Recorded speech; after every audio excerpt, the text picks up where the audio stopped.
दोस्तों स्टडी 91 के online platform में आप सभी का बहुत बहुत स्वागत है। दोस्तों आज आप सभी के समक्ष विश्व के भूगोल यानी वर्ल्ड ज्योग्राफी में अगले लेक्चर को लेकर हाजिर हूं। जी हां दोस्तों, आज हमारा 232वां लेक्चर है। ठीक है, इसके पहले 150 लेक्चर में प्राचीन इतिहास के बारे में, मध्यकालीन इतिहास के बारे में और आधुनिक भारत के इतिहास के बारे में पढ़ा गया। पूरा 150 लेक्चर में कंप्लीट हिस्ट्री आपको पढ़ाएगी। उसके बाद 151 नंबर से लेकर 230 नंबर तक की जो क्लास थी उसके अंतर्गत हम लोगों ने भारतीय राज्य व्यवस्था और संविधान से जुड़े तमाम प्रश्नों को देखा गया। इस तरह से कुल 6900 सवाल मैंने आपको ऑन क्लास पढ़ा दिया। और अब हम पहुंच चुके हैं ज्योग्राफी के दूसरे लेक्चर पर, यानी हमारा लेक्चर है 232 नंबर का। ठीक है, और जो कवर करेंगे क्वेश्चन, हम ये क्वेश्चन कवर करेंगे 6931 से लेकर 6960 तक के सवाल कवर करेंगे। स्क्रीन पर बहुत सारे अच्छे अच्छे सवाल दिए हैं और हमारी क्लास में आप आगे देखेंगे तो तमाम ऐसे सवाल मिलेंगे जो आपको लगेंगे कि नहीं ये सारे सवाल इंपॉर्टेंट है और बड़े आसानी से आप चीज़ों को सीख पाएंगे और अपना उत्तर दे पाएंगे। तो जो टॉपिक हमारी है वो टॉपिक है दोस्तों तारामंडल और सौरमंडल। इसके पहले हम लोगों ने ब्रह्मांड और तारामंडल से संबंधित सवाल देखे थे, यानी पिछली क्लास में भी तारामंडल से संबंधित कुछ सवाल आपको पढ़ाए गए थे। ठीक है, कुछ सवाल आज की क्लास में हम लोग पढ़ेंगे। तो चलिए स्टार्ट करते हैं और पढ़ना आरंभ करते हैं। ध्यान दीजिएगा, स्टडी 91 के प्लेटफॉर्म से कई सारे विषय के लिए फाउंडेशन कोर्स लॉन्च किए गए हैं। आप एक मौका दीजिए, जुड़िए हमारे साथ और अपनी तैयारी को आगे बढ़ाइए। ठीक है, चलिए सीधे आते हैं मुद्दे पर। पहले आज की क्लास देखते हैं और देखते हैं कि क्या कुछ यहाँ पर दिया गया है। ठीक है, सुनिएगा बहुत ध्यान से और याद रखेंगे। ठीक है, तो 232 नंबर का दोस्तों आज हमारा लेक्चर है। 6931 से लेकर 6960 तक के सवाल हम कवर करने चल रहे हैं। पहला सवाल है दोस्तों कि नोवा या सुपरनोवा विस्फोट। ठीक है, अच्छा, नोवा या सुपरनोवा विस्फोट के बारे में हम लोगों ने पहले पढ़ लिया। ठीक है, ये जो विस्फोट होता है दोस्तों, ये विस्फोट कहाँ होता है? तो जो श्वेत वामन होता है, जो श्वेत वामन होता है उस तारे में दोस्तों विस्फोट होता है। ये श्वेत वामन बनता कब है? तो पिछली क्लास में हम लोगों ने पढ़ा था कि जब तारे के भीतर क्या हो जाए दोस्तों, याद रखेंगे, नाभिकीय संलयन की प्रक्रिया, नाभिकीय संलयन की प्रक्रिया समाप्त हो जाए। ठीक है, यह प्रक्रिया क्या हो जाए दोस्तों? समाप्त हो जाए। तो दोस्तों उसी के बाद क्या होता है? नोवा या सुपरनोवा विस्फोट होता है। लेकिन उसके लिए कंडीशन था। ठीक है, कंडीशन था कि सूर्य के द्रव्यमान के 1.44 गुना से लेकर 3 गुना तक होना चाहिए, तभी इस कंडीशन में वो आता है। ठीक है, अब देखिए सवाल क्या है, लिख रहा है नोवा या सुपरनोवा विस्फोट वाले तारे की कोर मतलब क्या दोस्तों? कोर का मतलब होता है उसका आंतरिक भाग। कोर क्या दोस्तों? कोर का तात्पर्य है उसके आंतरिक भाग से। ठीक है, तारे के आंतरिक भाग से। ठीक है, कोर। तो लिख रहा है तारे की कोर सौरिक द्रव्यमान। सौरिक द्रव्यमान का मतलब होता है सूर्य का द्रव्यमान। सौरिक मतलब क्या दोस्तों? यहां सूर्य से। ठीक है, तो सूर्य के द्रव्यमान से कितनी बड़ी होने पर वह कृष्ण विवर में परिवर्तित हो जाएगा। अब देखिए कृष्ण विवर का मतलब क्या होता है, इसे समझ जाइए। ये जो कृष्ण विवर शब्द दिया है, कृष्ण यहां लिख दूं मैं। ठीक है, ये जो कृष्ण विवर शब्द दिया दोस्तों, इसको हम इंग्लिश में कहते हैं ब्लैक होल। ठीक है, क्या कहते हैं दोस्तों?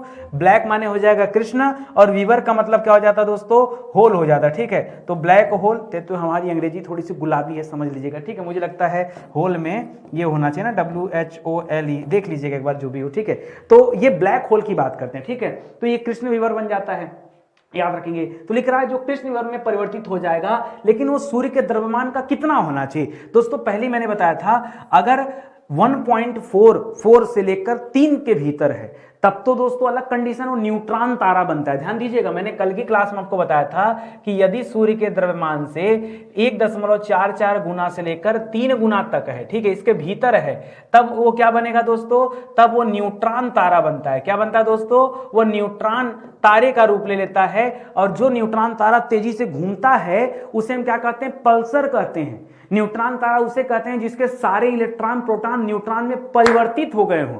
अब कुछ बच्चे परेशान, सर यहाँ पता नहीं क्या क्या बोलते जा रहे। भैया पिछली क्लास देख लो, 231 नंबर की क्लास अगर आपने नहीं देखा तो 32 नंबर की क्लास हम कैसे समझाएं आपको? ठीक है, तो चीज़ों को समझिए, बड़े इत्मीनान से चीज़ें पढ़ाई जा रही हैं, समझाई जा रही है, बस आप ध्यान देते जाइए। ठीक है, तो ये कंडीशन याद था। ब्लैक होल तब बनेगा जब ये इसका आकार 3 गुना से ज्यादा हो जाएगा। अब कोई दिक्कत नहीं है ना? ब्लैक होल कब बनेगा? जब आकार क्या हो जाएगा दोस्तों? 3 गुना से अधिक हो जाएगा।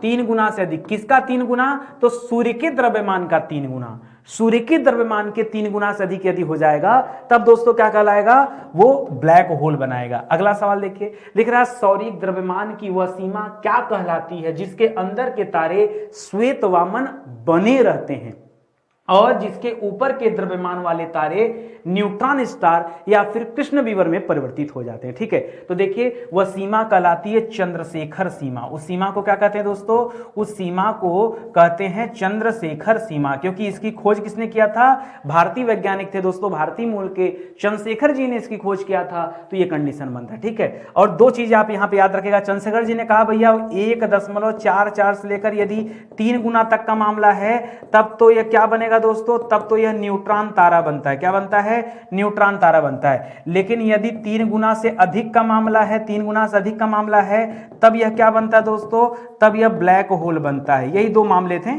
ठीक है, जो हम लोगों ने पढ़ा यही 2 मामले थे, तो ध्यान दीजिएगा। चलिए अगले सवाल पर आते हैं और अगला सवाल देखते हैं। अगला सवाल लिख रहा दोस्तों, सौर मंडल का सबसे चमकीला तारा कौन सा है। सौर मंडल पे आ गया सवाल। ठीक है, तारामंडल के यही 2 सवाल डिफिकल्ट थे जो हम लोगों ने पिछले क्लास में नहीं देखा था, तो इस क्लास में देख लिया। अब आगे देखिए, कह रहा है सौर मंडल का सबसे चमकीला तारा। अब बच्चा अलग अलग दिमाग लगा रहा है। अरे भाई ज्यादा दिमाग न लगाइए, बहुत आसान सा इसका उत्तर है।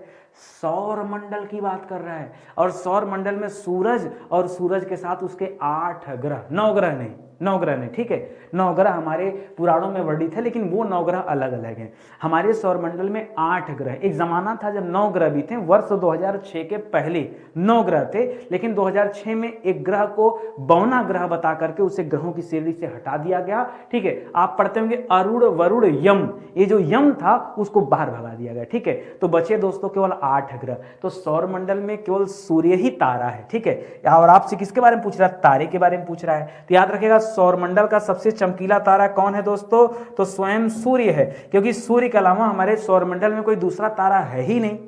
सौरमंडल की बात कर रहा है। देखिए आकाशगंगा में अनगिनत असंख्य तारे हैं, लेकिन सौरमंडल में तो एक ही तारा है ना, वो कौन सा है, हमारा अपना सूरज। हाँ ठीक है, तो याद रखेगा दोस्तों सबसे चमकीला तारा कौन सा है, तो ये सूर्य है। ठीक है, इसको याद रखेंगे। चलिए आगे बढ़ते हैं दोस्तों, अगले सवाल पर आते हैं। अगला सवाल लिख रहा है कि आकाशगंगा का सबसे चमकीला तारा सौरमंडल के बाहर कौन सा है। ठीक है, बहुत अच्छा सवाल दे दिया दोस्तों। कह रहा है ऐसे हम सौरमंडल की बात करेंगे तो सूर्य हो जाएगा, लेकिन सौरमंडल के बाहर दोस्तों आकाशगंगा का सबसे चमकीला तारा कौन सा है, तो दोस्तों क्या बताएंगे। आकाशगंगा, किस आकाशगंगा की बात कर रहा है दोस्तों, यह मिल्की वे की बात कर रहा है। किसकी बात कर रहा है, मिल्की वे, जिसे हम क्या कहते हैं, जिसे हम दुग्ध मेखला कहते हैं। क्या कहते हैं, दुग्ध मेखला कहते हैं, ये इसकी बात कर रहा है। तो आकाशगंगा का जो सबसे चमकीला तारा है दोस्तों कौन सा है, तो वह है दोस्तों प्रॉक्सिमा सेंचुरी। क्या है दोस्तों, उसका नाम क्या है, प्रॉक्सिमा सेंचुरी। क्या नाम दोस्तों, प्रॉक्सिमा सेंचुरी। ये आकाशगंगा का सबसे चमकीला। एक मिनट, नहीं, अरे बाप रे बाप, स्प्लेंडर मिस्टेक। ठीक है, आकाशगंगा का पूछ रहा भाई, ये पृथ्वी के नजदीक की बात मैंने बता दिया, यहां पृथ्वी का अभी जिक्र ही नहीं हुआ है, अभी जिक्र हो रहा है आकाशगंगा। और हमारी आकाशगंगाओं में असंख्य तारे हैं, उन असंख्य तारों में सबसे चमकीला तारा किसे माना जाता है, सबसे चमकीला माना जाता है साइरस को। किसे माना जाता है, इसका पूरा नाम है साइरस डॉग स्टार। क्या नाम दोस्तों, डॉग स्टार। ठीक है, वैसे डॉग पे ये जो ओ लगा दिया ये मत करिएगा। ठीक है, तो साइरस डॉग स्टार याद रखेगा दोस्तों, साइरस डॉग स्टार। ठीक है, साइरस डॉग स्टार। ठीक है, याद रखेंगे, ये हमारे आकाशगंगा का सबसे चमकीला तारा है। ठीक है, एक एक बात ध्यान दीजिएगा, क्योंकि अगर इन चीजों पर ध्यान नहीं दिया तो कब कहां आपसे गलती हो जाएगी आप समझ भी नहीं पाओगे। ठीक है, आगे बढ़ो, अगला सवाल देखो। अगला सवाल लिख रहा है दोस्तों, बहुत ध्यान से पढ़िएगा, किस तारे को ब्याध या फिर लुब्धक कहा जाता है। ठीक है, अच्छा ब्याध या लुब्धक का मतलब समझते हैं, बहुत सारे बच्चे नहीं जानते होंगे, रट लेते होंगे। ब्याध या लुब्धक का मतलब होता है विस्फोटक तारा। क्या कहते हैं दोस्तों, ब्याध या लुब्धक का मतलब क्या होता है, इसका अर्थ होता है विस्फोटक तारा। क्या होता है दोस्तों, विस्फोटक तारा।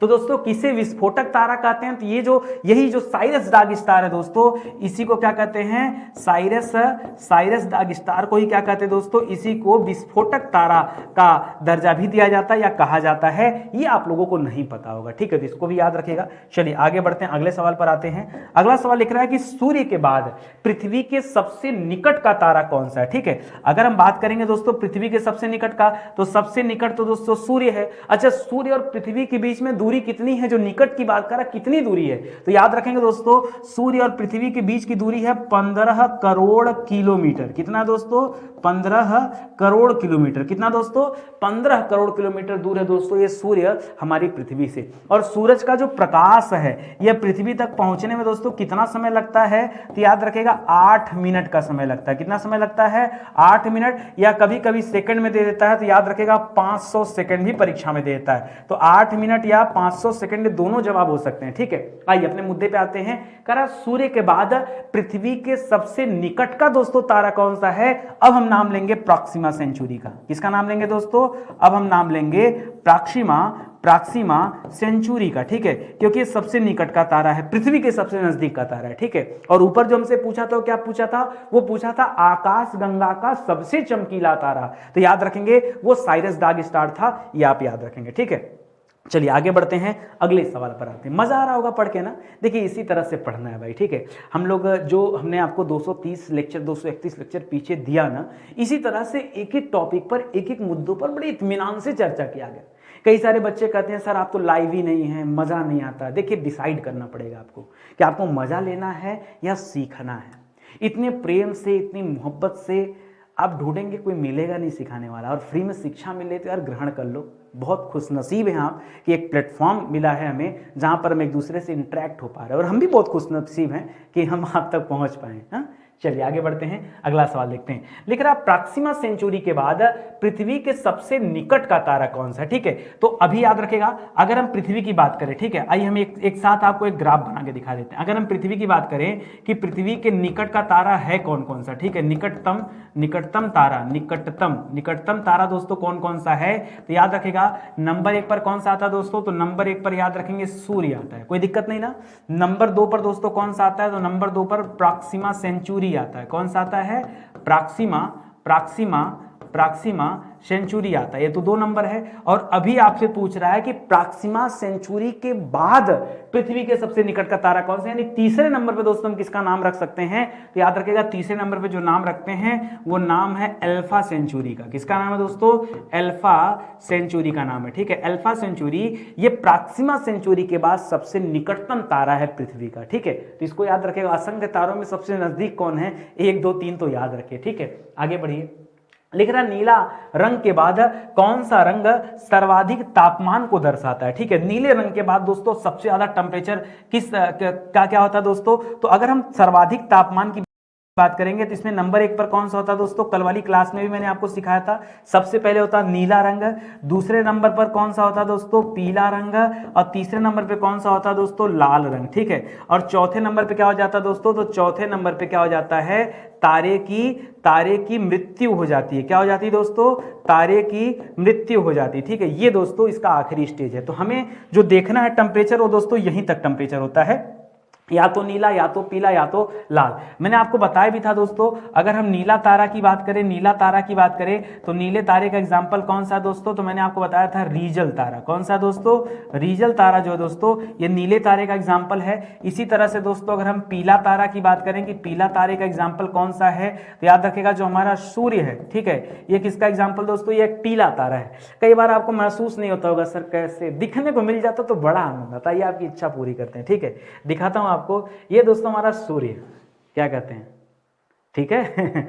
चलिए, तो हमारा सूरज है दोस्तों, ये दिखने में आपको लग रहा होगा ये किस तरह का तारा नजर आ रहा है दोस्तों, तो ये आपको पीला तारा नजर आ रहा है, ठीक है।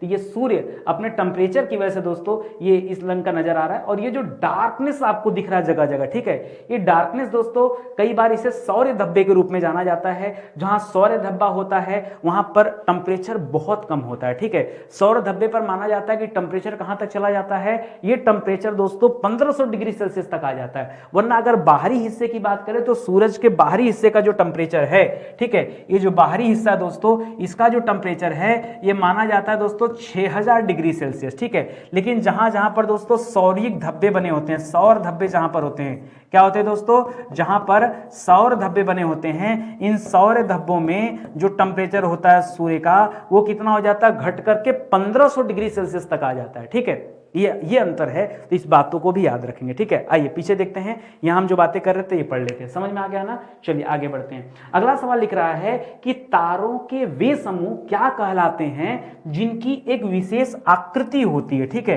तो याद रखेगा, वैसे तारे तो बहुत सारे हैं, लेकिन तारे के जो समूह होते हैं ना, ये क्या जो विशेष आकृति बनती है ना, उसी को हम तारामंडल कहते हैं। क्या कहते हैं, उसी को हम तारामंडल कहते हैं, ठीक है। और भारत में इन्हीं तारामंडल को हम किस नाम से जानते हैं दोस्तों, हम नक्षत्र के नाम से जानते हैं, ठीक है।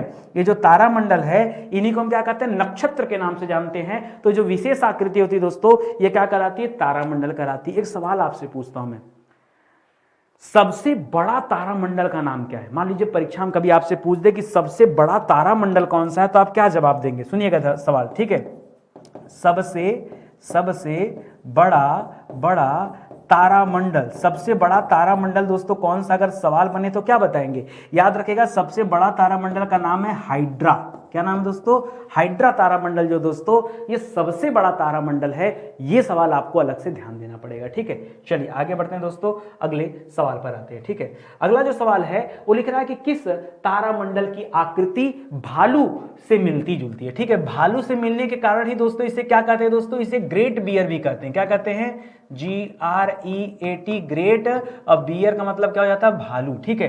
ग्रेट बियर मतलब यानी बड़ा भालू, ठीक है, बड़ा भालू, ठीक है, बड़ा भालू, ठीक है, बड़ा भालू। तो किसकी आकृति दोस्तों इस बड़े भालू से मिलती जुलती है? तो याद रखेगा, जो हमारे यहाँ जो सप्तर्षि तारामंडल दोस्तों, सप्त ऋषि, ठीक है, ये ब्रह्मा जी के पुत्र माने जाते हैं, ठीक है। सप्तर्षि तारामंडल, ठीक है, सप्तर्षि जो तारामंडल है दोस्तों, ये सप्तर्षि तारामंडल की आकृति कैसे है? एक भालू के आकार की है, ठीक है। ग्रेट बियर इसे कहा जाता है। क्या कहा जाता है दोस्तों? इसी को ग्रेट बियर कहा जाता है। ये आप सवाल याद रखेगा। एक सवाल और आता है, ये जो ग्रेट बियर है ये किस नक्षत्र पर स्थित है, या किस तारा, हमारे देश में तो तारामंडल को नक्षत्र कहा जाता है, ये सप्तर्षि जो तारामंडल दोस्तों ये किस तारामंडल का हिस्सा है? किस तारामंडल का, सप्तर्षि तारामंडल ये किस तारामंडल का हिस्सा है? तो याद रखेगा, इसका नाम है अर्सा मेजर। क्या नाम है दोस्तों? इसका नाम है अर्सा मेजर। यह अर्सा मेजर के अंतर्गत आता है।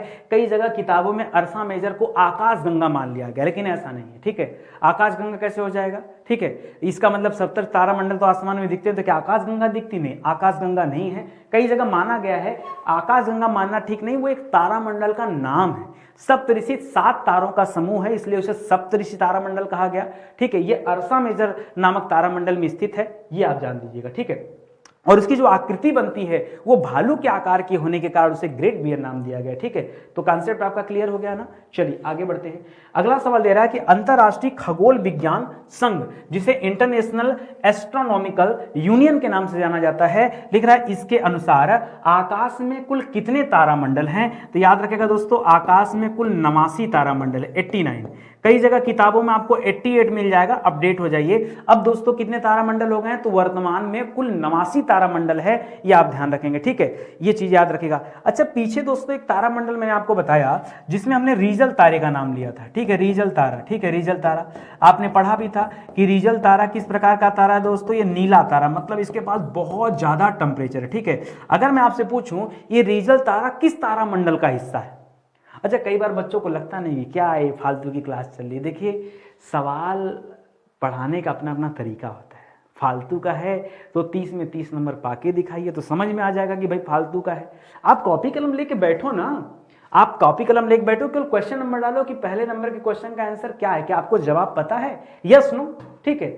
मैं कहता हूं जिस दिन भी आपका नंबर 30 में 30 आ जाए, समझ लो कि हमारी तैयारी बहुत बेहतर होगी। और लगातार 5 क्लास में आ जाए तो मान के चलो कि नितिन सर की क्लास देखने की कोई आवश्यकता है नहीं, ये फालतू के सवाल है, ठीक है। लेकिन अपने को तो भाई बढ़िया सवाल देना, आपको अच्छा सवाल देना, वो सवाल जो वाकई में आपकी तैयारी को मजबूत करते हैं, जो आपको अपडेट करते हैं सीखने में, पढ़ने में, तमाम चीज़ों में, ठीक है। तो ध्यान दीजिएगा, ये रीजल तारामंडल किसका हिस्सा है? यह ओरियन नामक एक तारामंडल का हिस्सा है। किसका हिस्सा है दोस्तों? यह ओरियन ओरियन तारामंडल का यह हिस्सा है। किसका? ओरियन तारामंडल का है। हमारी पृथ्वी के सबसे निकटतम तारामंडल तो सप्तर्षि अर्सा मेजर वाला हो गया, ठीक है, जहां सप्तर्षि तारामंडल की बात करते हैं, ठीक है, इसको याद रखेगा। एक चीज और, एक सवाल और आता है, इस ओरियन तारामंडल को अन्य किस नाम से जानते हैं? दोस्तों इसे हंटर के नाम से जानते हैं, याद रखेंगे। ओरियन तारामंडल को किस नाम से जानते हैं दोस्तों? इसे हंटर के नाम से जानते हैं। हो सकता है कभी आपसे परीक्षा में पूछ दे, ठीक है, तो इसको याद रखेंगे। चलिए अगला सवाल देखिए। अगले सवाल में दोस्तों दे रहा है, सुनिएगा क्या दे रहा है कि आकाश गंगा में उपस्थित, आकाश में उपस्थित अधिकांश तारामंडलों को किस गोलार्ध से देखा जा सकता है? जो हमारी पृथ्वी है दोस्तों, उसमें एक तरफ दोस्तों उत्तरी गोलार्ध है और नीचे की तरफ क्या है दोस्तों? दक्षिणी गोलार्ध है। उत्तरी गोलार्ध और दक्षिणी गोलार्ध, ठीक है। अब जो बच्चा होगा, अगर ये सवाल परीक्षा में आ जाए ना, तो सोचेगा ऊपर से सब दिखेगा, ऊपर यानी उत्तरी गोलार्ध कर देगा, यही जवाब गलत हो गया। सर्वाधिक तारामंडल को दक्षिणी गोलार्ध से देखा जा सकता है। अरे बाप रे बाप सर, समझ में नहीं आ रहा है। अरे पृथ्वी आसमान में, आकाश में तैर रही है भाई, वो कहीं रखी थोड़े है कि आपको हमेशा ऊपर देखना है। अरे आपको आसमान ऊपर दिखता है, जमीन नीचे है, इसका मतलब नहीं कि पृथ्वी जो तैर रही है आसमान उसके नीचे कुछ नहीं है। ये तो गुरुत्वाकर्षण बल के प्रभाव से तैर रही है, ठीक है, सूरज के गुरुत्वाकर्षण से बधी हुई उसके चारों तरफ चक्कर लगा रही भाई। पृथ्वी के नीचे क्या है? पूरा हवा ही हवा है, ठीक है। तो ध्यान दीजिएगा, धरती की बात नहीं कर रहे हम, पूरे आवरण के बाहर की बात कर रहे हैं, ठीक है। तो याद रखेगा, सर्वाधिक तारामंडल को दक्षिणी गोलार्ध से देखा जा सकता है। जो भी बच्चा कॉपी कलम लेके बैठा होगा ना, मुझे उम्मीद है कि उत्तर तो नहीं बता पाएगा, गलत ही करेगा, सही जवाब नहीं दे पाएगा, ठीक है। इस तरह से आपको दोस्तों सीखने की जरूरत है। चलिए आगे बढ़ते हैं, अगले सवाल पर आते हैं। अगला सवाल लिख रहा है कि सौरमंडल की खोज किसने की थी? बहुत बढ़िया सवाल दे दिया, सौरमंडल की खोज किसने किया था? सौरमंडल में आता क्या क्या दोस्तों? तो अगर हम सौरमंडल की बात करते हैं तो सौरमंडल में देखिए सूर्य आता है, सौरमंडल में जितने भी ग्रह हैं, ग्रह आते हैं, सौरमंडल में ग्रहों के जो उपग्रह हैं ये भी आते हैं, सौरमंडल में जो क्षुद्र ग्रह हैं ये भी आते हैं, ठीक है, ये सब सौरमंडल का हिस्सा है। इसके अलावा दोस्तों धूल कण पिंड वगैरह, ठीक है, ठीक है, या फिर दोस्तों पिंड वगैरह जो भी हैं, ठीक, खगोलीय पिंड, ये सब दोस्तों किस में आते हैं? सब सौरमंडल के अंतर्गत आते हैं। लेकिन सौरमंडल की खोज किसने किया था? तो सौरमंडल की खोज किया था कॉपरनिकस ने। किसने किया था दोस्तों? कॉपरनिकस ने सौरमंडल की खोज किया था। पूरा नाम था निकोलस कॉपरनिकस। क्या नाम था दोस्तों? निकोलस कॉपरनिकस इसका नाम था। और किसके शासनकाल में? उसमें भारत में हुमायूं का शासनकाल चल रहा था। ये हुमायूं को भगा दिया गया था, शेरशाह सूरी का शासनकाल चल रहा था, ठीक है। तो 1543 ईस्वी दोस्तों आप याद रखेगा, जिस समय कॉपरनिकस ने सौरमंडल की खोज किया, ठीक है। बड़ा बढ़िया सवाल है। चलिए आगे बढ़ते हैं, अगले सवाल पर आइए। लिख रहा है यूनान के किस दार्शनिक की मान्यता थी कि पृथ्वी जो है दोस्तों ये ब्रह्मांड के केंद्र में, ठीक है, पृथ्वी जो है ये पूरे ब्रह्मांड के केंद्र में है। ये दोस्तों किसने माना था? यार गलत ही सही, कम से कम शोध किया तो सही, हाँ, किसी ने ढूंढा तो सही, इस बारे में विचार तो किया। तो दोस्तों ये था अरस्तु। कौन था दोस्तों? ये अरस्तु था, जिसने सबसे पहले बताया कि भाई ब्रह्मांड के केंद्र में कौन है? पृथ्वी है, एकदम सेंटर में पृथ्वी। उसको लगा ऊपर देख रहा सब ऐसे घूम रहा, तो लगता है पृथ्वी ही सेंटर है, ठीक है। बाद में ज्ञान हुआ कि नहीं, पृथ्वी खुद है, सूर्य का चक्कर लगा रही है। लेकिन ये दोस्तों अरस्तु ने दिया था ये बुद्धि, ठीक है। आगे बढ़िए, अगला सवाल लिख रहा है कि किसने घोषणा की थी कि सूर्य, चंद्रमा व तारे पृथ्वी का चक्कर लगाते हैं, ठीक है। ये जो पृथ्वी नहीं चक्कर लगाती, बल्कि पृथ्वी का चक्कर दोस्तों ये चंद्रमा लगाते हैं, सूर्य लगाते हैं, ये जो तारे हैं ये भी घूमते रहते हैं। थोड़ा सा उल्टा बता दिया बेचारे ने, लेकिन बताया किसने दोस्तों? बताया था टालमी ने। किसने बताया था दोस्तों? टालमी ने बताया था, ठीक है। टालमी का नाम सुना होगा ना। टालमी ने दोस्तों क्या बताया कि सब पृथ्वी के चारों तरफ घूमते हैं। एक सवाल और लिखिएगा, अब पृथ्वी की बात आई गई तो एक मन में सवाल आ गया कि पृथ्वी की परिधि को किसने नापा था, ठीक है। पृथ्वी की परिधि को किसने मापा था? किसने मापा था दोस्तों पृथ्वी की परिधि को? तो याद रखेगा, इसका नाम है इरेटोस्थनीज। क्या नाम है दोस्तों? इरेटोस्थनीज, ठीक है। इरेटोस्थनीज ने दोस्तों पृथ्वी की परिधि को मापा था, ये आप याद रखेंगे। आई बात समझ में? कोई डाउट नहीं है ना? चला जाए, आगे बढ़ा जाए। चलिए आगे ध्यान दीजिएगा, स्टडी 91 के प्लेटफॉर्म से कई सारी किताबें लॉन्च की गई। हम दोस्तों पहले पेड क्लास को पढ़ाते थे, फिर बाद में मेरे मन में आया कि नहीं, किताबें लिखनी चाहिए। बिना किताबों के मटेरियल नहीं थे। आपने देखा होगा कई सारे ऐसे बैच हैं मेरे जो अधूरे पड़े हैं। लोगों को लगता होगा नितिन सर भाग गए। कहाँ भाग जाएंगे भाई, हमारा यही काम है, हम धनिया मर्चा थोड़े बेच सकते हैं। क्या कर सकते हैं बताइए? पढ़ाने वाले व्यक्ति का काम क्या है? पढ़ा सकता है व्यक्ति। पढ़ाने के लिए हमेशा मैं बेहतर सोर्स की तलाश करता हूँ, हमेशा मुझे रटने की आदत नहीं। मुझे लगता है कि नहीं, बच्चों को याद कराया जा सकता है अगर उसका कारण उन्हें बताया जाए, अच्छे से उन्हें समझाया जाए, इसलिए शोध करना पड़ता है। और जब मैं लगा शोध करने तो लगा कि अब शोध करके पढ़ाऊंगा, ये बड़ा मुश्किल काम है, शोध करके किताब लिख दूं एक बार और किताब लिखने के बाद में पढ़ाऊं तो ज़्यादा बेहतर रहेगा। तो मेरा मतलब पूरा एफर्ट जो है पिछले कई महीनों से वो किताब पर है। अगली हमारी एक किताब आ रही है दोस्तों, हिस्ट्री की किताब। जी हाँ, कंप्लीट हिस्ट्री, जिसमें एंशिएंट, मिडावल, मॉडर्न तीनों हैं। और ऐसी किताब आपने जीवन में पढ़ी नहीं होगी।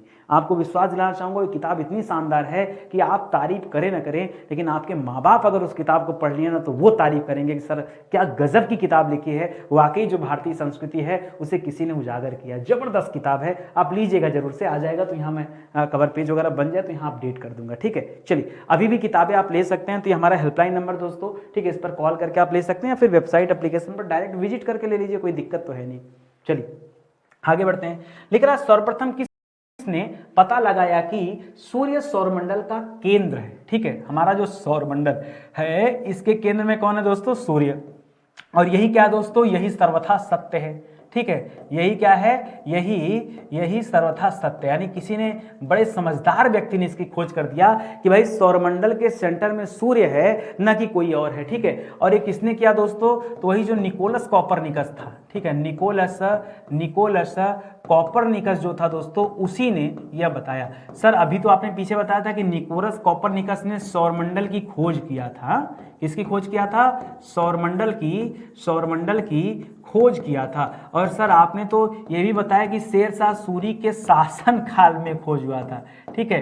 तो याद रखेंगे दोस्तों, 1543 ईस्वी में खोज हुआ था सौरमंडल की। ये कॉपरनिकस ने किया था और उसने बताया था कि सौरमंडल जो है के केंद्र में सूर्य है, ये कोई और नहीं है, ठीक है। ये चीज याद रखेगा। एक सवाल पूछता दोस्तों, कौन कौन चीज सौरमंडल का हिस्सा है? तो हमेशा याद रखेगा जो निहारिका देना, निहारिका जो दोस्तों है ये आकाश गंगा का हिस्सा है, ठीक है, आकाश गंगा का हिस्सा है, न कि सौरमंडल का हिस्सा है, ठीक है। इसको ध्यान दीजिएगा, अक्सर करके ऑप्शन देकर के आपको परेशान करता है, ठीक है। आइए अगले सवाल पर आते हैं और पढ़ते हैं। अगला सवाल दे रहा है कि कौन सी गैस सूर्य का लगभग 71%, कहीं पे 71% लिखा है, कहीं पे 74% लिखा है, कहीं पे 75% लिखा, मतलब जिसको जो दिल में आया लिख दिया, ठीक है। अब कहीं पे दोस्तों आप पढ़ेंगे तो 3/4 मिल जाएगा, ठीक है, 3/4 सब एक है मामला है, ठीक है। मतलब ज्यादा आप कह सकते हैं कि सूर्य के अंदर जो ज्यादातर हिस्सा है वो किस गैस से बना हुआ दोस्तों? तो सबसे ज्यादा हिस्सा जो है दोस्तों वो हाइड्रोजन का है। किसका है दोस्तों? नंबर 1 पर हाइड्रोजन का है। दूसरे नंबर पे कौन सा गैस आती है दोस्तों? तो दूसरे नंबर पे हीलियम है, ठीक है, हाइड्रोजन हीलियम, ठीक है, तभी तो नाभिक संलयन हो पाता है, ठीक है। चलिए, कह रहा सूर्य का व्यास कितना है? बड़ा अच्छा सवाल दे दिया, सूर्य का व्यास कितना है? ये व्यास कभी कभी किलोमीटर में दे देता है और कभी कभी दोस्तों एक अलग तरीके से आपके सामने आंकड़ा दे देता है, तो ये आप ध्यान दीजिएगा। अगर इसका व्यास किलोमीटर में पूछे, एक मोटी मोटा लगभग कितना किलोमीटर, तो याद रखेगा 13,91,000 किलोमीटर ये व्यास है, ठीक है। क्या है दोस्तों? ये व्यास है 13,91,000 किलो, लगभग लगा के लिख दे रहा हूं, ठीक है।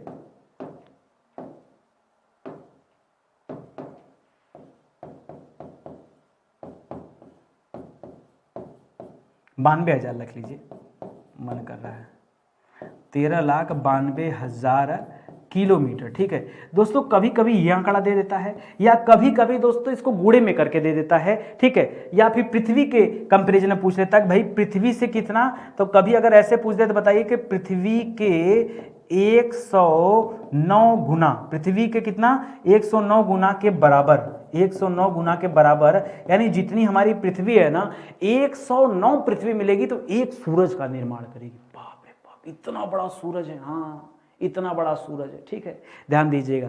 चलिए मैं पृथ्वी दिखा दूं यार, कब से मेरा मन में आ रहा है कि पृथ्वी की बात हो रही है, ये लीजिए, ठीक है। तो दिख रहा है दोस्तों ये पृथ्वी है, यहाँ पे हमारा देश आपको भारत नजर आ रहा होगा, देखिए शानदार सा भारत, ये हिमालय की श्रृंखलाएं नजर आ रही हैं, यहाँ नीचे रामेश्वरम नजर आ रहा होगा, यहाँ श्रीलंका नजर आ रहा होगा, इधर दोस्तों पाकिस्तान, अफगानिस्तान, ईरान, इराक, ठीक है, करते हुए आप यहाँ आगे तो सीरिया तक चले जाएंगे, यहाँ इजराइल वगैरह लड़ाइयों वाली भूमि आ जाएगी, यहाँ चाइना वगैरह है, तो आप ये देख सकते हैं। यहाँ उत्तरी ध्रुव ऊपर की तरफ है। नीचे की तरफ जाएंगे दोस्तों तो यहाँ दक्षिणी ध्रुव, ये वाला हिस्सा दोस्तों जो है बर्फीला वाला, ये दक्षिणी ध्रुव का हिस्सा है। इसी तरह से ऊपर की तरफ जाएंगे तो बर्फीला वाला हिस्सा ये जो है दोस्तों ये उत्तरी ध्रुव का हिस्सा है, जो ग्रीनलैंड के अंतर्गत आता है। ठीक है, तो जुड़े रहिए, बहुत चीजें दिखाएंगे, एक से एक चीजें हैं, क्या क्या आपको दिखाएं। देखिए मरकरी आपके सामने है, ठीक है, मरकरी, ठीक है, बुध, तो ऐसे बहुत सारी चीजें हैं, सब दिखाया जाएगा, समय आएगा तो सब जो है आपको दिखाया जाएगा। चलिए आगे बढ़ते हैं। अगला सवाल देखिए, लिख रहा दुग्ध मेखला, दुग्ध मेखला मंदाकिनी के केंद्र के चारों ओर सूर्य किस गति से, अच्छा दुग्ध मेखला यहाँ ब्रैकेट होना चाहिए भाई, ठीक है, ठीक है, मंदाकिनी, दुग्ध मेखला या मंदाकिनी आकाशगंगा का नाम दे रखा है, उसके केंद्र के चारों तरफ सूर्य भी चक्कर लगा रहा है। जिस तरह से हमारी पृथ्वी ना, देखिए चंद्रमा पृथ्वी के चारों तरफ घूम रहा है, पृथ्वी सूर्य के चारों तरफ घूम रही है, सूर्य दोस्तों आकाशगंगा में घूम रहा है और आकाशगंगा पूरी जो है यह ब्रह्मांड में ही घूम रही है। ठीक है, तो यहां कह रहा है कि जो सूर्य है ये किस गति से चक्कर लगा रहा है, तो थोड़ा मोड़ा नहीं दोस्तों, ये सूर्य जो है ये 250 किलोमीटर प्रति सेकंड की स्पीड से दोस्तों ये चक्कर काट रहा है, याद रखेगा। ठीक है, फिर भी हमें एहसास नहीं हो रहा। ठीक है, और सारे ग्रहों उपग्रहों को लेके घूम रहा है। ठीक है, 250 किलोमीटर प्रति सेकंड। ठीक है, ये दोस्तों सब वैज्ञानिक आंकड़ा है, ध्यान दीजिएगा। लिख रहा है सूर्य का परिक्रमण काल, सूर्य का परिक्रमण काल कितना है। ठीक है, जैसे अगर हम पृथ्वी के परिक्रमण काल की बात करें, पृथ्वी का परिक्रमण काल तो मोटी मोटा दोस्तों मानते हैं कि 365 दिन में पृथ्वी क्या करती है, सूर्य का एक चक्कर पूरा कर लेती है, पृथ्वी का परिक्रमण काल है। उसी तरह से जो सूर्य परिक्रमा कर रहा है, ठीक है, उसका परिक्रमण काल कितना है दोस्तों, तो उसका परिक्रमण काल दोस्तों है 25 करोड़ वर्ष। कितना है दोस्तों, 25 करोड़ वर्ष में दोस्तों सूर्य जो है एक परिक्रमा पूरी करता है। बाप रे बाप, कौन जिंदा रहेगा भगवान जाने। चलिए, सूर्य अपने अक्ष पर किस दिशा में घूमता है, बहुत बढ़िया सवाल दिया दोस्तों। जब हम पृथ्वी की बात करते हैं, ठीक है, पृथ्वी अपने अक्ष पर दोस्तों किस दिशा में घूमती है, पृथ्वी अपने अक्ष पर घूमती है। ठीक है, लेकिन अगर पूछा जाए किस दिशा में घूमती है तो क्या बताएंगे, पृथ्वी अपनी अक्ष पर पश्चिम से पूर्व दिशा में घूमती है। अब जिनको नहीं पता रहता ना, वो सोचते हैं कि सूरज पूरब से निकलता है तो पृथ्वी को उसी दिशा में घुमा देते हैं, गलत हो जाएगा, उल्टा घूमेगी तब पूरब से निकलेगा सूर्य। ठीक है, तो याद रखेगा। अब देखिए मैं आपको समझाना चाहूंगा कैसे, मैं आपको एग्जांपल दे दूं। मान लीजिए हमारी पृथ्वी है, ये मान लीजिए हमारी पृथ्वी है, ये सामने दोस्तों आपको भारत नजर आ रहा है। ठीक है, और दोस्तों अगर मैं यही बात कर दूं, अब इसके पूरब पश्चिम की बात कर दूं, मैं आपको समझा देता हूं, समझ नहीं पाएंगे। ठीक है, तो दोस्तों ये पूर्व है, ये पूर्व है, और इधर क्या दोस्तों, इधर पश्चिम है। ठीक है, यही तो पूर्व पश्चिम है, ये पूर्व है पश्चिम है। अब देखिए पृथ्वी कैसे घूमेगी दोस्तों, पृथ्वी घूमेगी पश्चिम से पूर्व, यानी इसका रोटेशन दोस्तों ऐसे होगा कुछ ना, ऐसे पश्चिम से पूर्व की तरफ घूमेगी ना, ऐसे इसका रोटेशन जाएगा। अब देखिए ये वाला हिस्सा जब घूमेगा, और सूर्य देखिए कहाँ स्थित है, मैं आपको सूर्य का एक स्ट्रक्चर दे देता हूं बना के, ताकि आपको वो भी चीजें क्लियर हो जाए। ठीक है, तो सूर्य दोस्तों कहाँ पर स्थित है, ये देखिए यहां पर दोस्तों सूर्य। ठीक है, ये क्या है दोस्तों, ये सूरज है। ठीक है, ये मान लीजिए क्या है, ये सूर्य है जो पृथ्वी को क्या दे रहा है, ये प्रकाश दे रहा है। ठीक है, ये सूर्य है। तो अब देखिए अभी जब तक ये पृथ्वी ऐसे मूव करेगी, और ये वाला जो हिस्सा दोस्तों, इसको जरा ध्यान दीजिएगा, जो ये वाला हिस्सा है, ठीक है, ये दोस्तों हिस्सा है, ये हिस्सा है अरुणाचल प्रदेश का। किसका हिस्सा दोस्तों, ये हिस्सा है, ये अरुणाचल प्रदेश का हिस्सा है। अरुणाचल सबसे पूरब में दोस्तों अरुणाचल ही पड़ता है। तो दोस्तों यहीं पे जब पृथ्वी ऐसे मूव करेगी तो ये सूरज का प्रकाश पहले यहाँ पड़ेगा, फिर पृथ्वी ऐसे मूव करती जाएगी तो धीरे धीरे पृथ्वी घूम के सूरज के सामने आ जाएगी। आई बात समझ में, इसीलिए कह रहा हूं कि जो घूर्णन है ये पश्चिम से पूर्व की तरफ होता है, जबकि जो सूर्य का घूर्णन है वो पृथ्वी के रोटेशन के उल्टा है। बहुत सारे बच्चे नहीं जानते होंगे, आप बताओ ईमानदारी से कितने सारे ऐसे बच्चे हैं जो इस बात को जानते हैं। ठीक है, तो सूर्य अपने अक्ष पर किस दिशा में घूमता है, ध्यान दीजिएगा, सूरज जो घूमता है दोस्तों, ये घूमता है पूर्व से पश्चिम। ठीक है, सूरज किस दिशा में घूमता है, तो ये पूर्व से पश्चिम की ओर दोस्तों घूमता है, पूर्व से पश्चिम दिशा की ओर घूमता है। इसको आप ध्यान दीजिएगा, बहुत अच्छा सवाल। ऐसे ऐसे सवाल दोस्तों आते हैं परीक्षा में, उनको ध्यान दीजिए। ठीक है, चलिए आगे बढ़ते हैं दोस्तों, अगले सवाल पर आते हैं। लिख रहा है सूर्य का मध्य भाग, ठीक है, जैसे ऐसे इतना बड़ा सूर्य है तो सूर्य का जो बीच वाला हिस्सा है दोस्तों, बीच वाला जो हिस्सा है मध्य भाग, ठीक है, और ये घूमता सूरज किधर है दोस्तों, तो ये पूरब से पश्चिम घूमता है, तो इधर देखिए पूर्व है और इधर देखिए पश्चिम है, ठीक है, पूर्व और पश्चिम। तो जो रोटेशन हो रहा है दोस्तों किधर हो रहा है दोस्तों, पूर्व से पश्चिम की तरफ हो रहा है। कह रहा सूर्य का मध्य भाग कितने दिनों में घूर्णन कर लेता है, एक घूर्णन दोस्तों कितने दिनों में कर लेता है, मध्य भाग, भाई सूरज अपनी भी धुरी पे तो घूम रहा है, तो मध्य भाग बहुत तेज घूर्णन करता है। मध्य भाग जो दोस्तों वो 25 दिन में घूम लेता है, मध्य भाग 25 दिन में घूम लेता है। जबकि दोस्तों जो सूरज का ध्रुवीय हिस्सा है, यानी सूरज का जो पोलर वाला एरिया है, ये ऊपर वाला एरिया है, ठीक है, ये कितने समय में घूम लेता है दोस्तों, तो इसको घूर्णन करने में ज्यादा समय लगता है, इसको 35 दिन का समय लगता है, ठीक है। यही काम अगर हम पृथ्वी की बात करें तो पृथ्वी में पूरी संपूर्ण पृथ्वी ही घूमती है दोस्तों, घूर्णन करती है, और पृथ्वी अपना घूर्णन कितने समय में करती है, तो केवल 24 घंटे में करके रेडी हो जाती है, ठीक है, 24 घंटे में ही पृथ्वी अपना घूर्णन कर देती है। जबकि सूर्य की बात करेंगे तो सूर्य अपना घूर्णन 35 दिन में पूरा करता है। अगर मैं ध्रुवीय हिस्सों की बात करूं, अगर मैं मध्य हिस्सों की बात करूं तो 25 दिन में ही घूर्णन पूरा करता है, ठीक है। आई बात समझ में, कहीं कोई डाउट नहीं ना। चलो आ जाओ अगले सवाल पर आते हैं। अगला सवाल लिख रहा दोस्तों क्रोड। क्रोड मतलब सूर्य का आंतरिक भाग, ठीक है। क्रोड का तात्पर्य क्या दोस्तों, क्रोड का तात्पर्य सूर्य के आंतरिक भाग से है। किससे दोस्तों, सूर्य के आंतरिक भाग से है। कह रहा सूर्य का क्रोड का तापमान दोस्तों कितना होता है, तो जो क्रोड है दोस्तों उसका तापमान माना जाता है 6000 डिग्री सेल्सियस। मैं पीछे भी आपको बता चुका हूं, जो क्रोड होता है उसका तापमान कितना होता है दोस्तों, 6000 डिग्री सेल्सियस। नहीं, ये तो बाहरी आवरण का हो जाएगा, क्रोड का पूछ रहा है ना। क्रोड मतलब आंतरिक हिस्से का, बाहरी जो हिस्सा था मैंने पीछे आपको समझाया था, दिखा दे रहा हूं एक बार। देखिए जहां मैंने सूरज वाला बताया था वहां मैंने बताया था कि जो बाहरी हिस्सा है ये 6000 डिग्री सेल्सियस है। देखिए यही बताया था ना, बाहरी हिस्सा 6000 डिग्री सेल्सियस, जहां सौर धब्बे बने होते हैं वो आ जाएगा 1500 डिग्री सेल्सियस। अभी जो हमसे पूछ रहा है सवाल, ये सवाल किसके बारे में दे रहा है दोस्तों, ये सूर्य के आंतरिक भाग के बारे में पूछ रहा है। तो जब आंतरिक भाग के बारे में पूछे तो इसका टेम्परेचर बहुत ज्यादा होता है। कितना दोस्तों, तो याद रखेगा 1.5 गुणे 10⁻7 डिग्री सेल्सियस। याद रखेगा 1.5 गुणे 10⁻7 डिग्री सेल्सियस, ठीक है। ये इतना दोस्तों टेम्परेचर होता है सूर्य के कोर का, सूर्य का जो आंतरिक भाग होता है। और अगर यही हमसे सवाल कहते दोस्तों बाहरी भाग, अगर हमसे सवाल पूछ दे कि सूर्य के बाहरी भाग का कितना टेम्परेचर होता है, तब हम क्या बताएंगे, तब हम बताएंगे दोस्तों 6000 डिग्री सेल्सियस, ठीक है। चलिए आगे बढ़िए। लिख रहा है सूर्य की बाहरी सतह का तापमान कितना होता है। अब देखिए यहां बाहरी सतह के बारे में पूछ दिया ना, तो बाहरी सतह का तापमान पूछा तो कितना बताएंगे दोस्तों, 6000 डिग्री सेल्सियस। केवल याद रखेंगे जो सौर धब्बा होता है, क्या, जो सौर धब्बा होता है, जो सौर धब्बा होता है केवल उसका टेम्परेचर दोस्तों कम होता है। और कितना कम होता है दोस्तों, होता है 1500 डिग्री सेल्सियस। सबसे न्यूनतम जो है दोस्तों 1500 डिग्री सेल्सियस, वो केवल सौर धब्बे वाले केस में होता है। इसको आप याद रखेंगे, ठीक है। आगे देखिए सवाल, अगला सवाल, सूर्य का दीप्तिमान सतह। दीप्तिमान मतलब जो प्रकाशमान है, ठीक है, जो प्रकाशवान है, ठीक है, जो प्रकाशवान है, जहां से ऊर्जा निकल रही है, उस दीप्तिमान सतह को क्या कहते हैं, ठीक है। तो उस दीप्तिमान सतह को कहते हैं दोस्तों प्रकाश मंडल। क्या कहते हैं दोस्तों, सूर्य का जो दीप्तिमान सतह है उसे हम क्या कहते हैं दोस्तों, जहां से प्रकाश निकल रहा है उसको प्रकाश मंडल कहते हैं। एक सवाल यहां और भी देता है, सूर्य का जो बाहरी परत है, सूर्य का बाहरी परत, ठीक है, उसे क्या कहते हैं दोस्तों, इस बाहरी परत को कहते हैं कोरोना।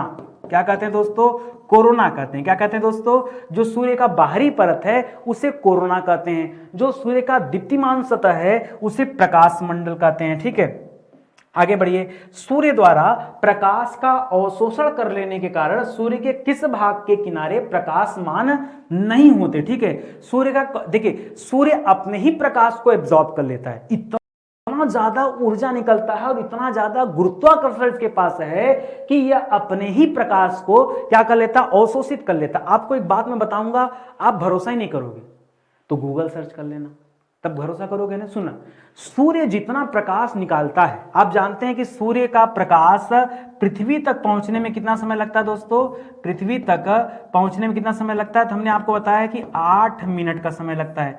कहीं कहीं पर यह आंकड़ा कितना दिया दोस्तों, 500 सेकंड का दिया है। एक चीज और बताना चाहूंगा, ये सूर्य जितना भी प्रकाश पैदा करता है ना, याद रखेंगे 71% प्रकाश सोख लेता है, ठीक है। 71% प्रकाश क्या कर लेता है, वह अवशोषित कर लेता है, सोख लेता है, उसको पृथ्वी तक आने ही नहीं देता। सर ये तो हमने कभी सोचा ही नहीं था। अरे तो आप जो नहीं जानते हैं, मास्टर का काम क्या है, मास्टर वही तो पढ़ाएगा, हमारा आपको बताना क्या है बताइए। ये सारी बातें किताब में भी लिखी रहती है, कहीं ना कहीं तो लिखा होगा। हाँ, तो अगर वही बातें अगर हमको आके बोल देना है, मैं कुछ लोगों को देखता हूँ आते हैं पढ़ाते हैं लिखते हो चले गए, मतलब अपने बाँचने में लगे, बच्चे को क्या समझ में आ रहा है, कहाँ माहौल बन रहा है, कोई मतलब ही नहीं है, ठीक है। लेकिन यहां आप ध्यान दीजिए, एक एक चीज बहुत ध्यान से समझते चलिए भाई। 71% प्रकाश को सूर्य तुरंत अपने आप ही सोख लेता है, बाकी के प्रकाश दोस्तों आते हैं, ठीक है। अब लिख रहा है सूर्य द्वारा जो अवशोषित हो जाता है, जो किनारे प्रकाशमान नहीं दिखते हैं, वो क्या कहलाते हैं दोस्तों, उसी को तो हम प्रकाश मंडल कहते हैं। क्या कहते हैं, उसी वाले हिस्से को तो हम प्रकाश मंडल कहते हैं, ठीक है, जो दीप्तिमान दिखता रहता है, ठीक है, क्योंकि बाकी तो उसी ने सोख लिया है, ठीक है। ये कॉन्सेप्ट है, तो बड़ा ध्यान से आप पढ़िएगा। आगे बढ़िए, कह रहा प्रकाश मंडल के किनारों को क्या कहते हैं, ठीक है। जो प्रकाश मंडल है, एक लाइन में याद रखेगा, प्रकाश मंडल का मतलब होता है दीप्तिमान सतह, यही ना।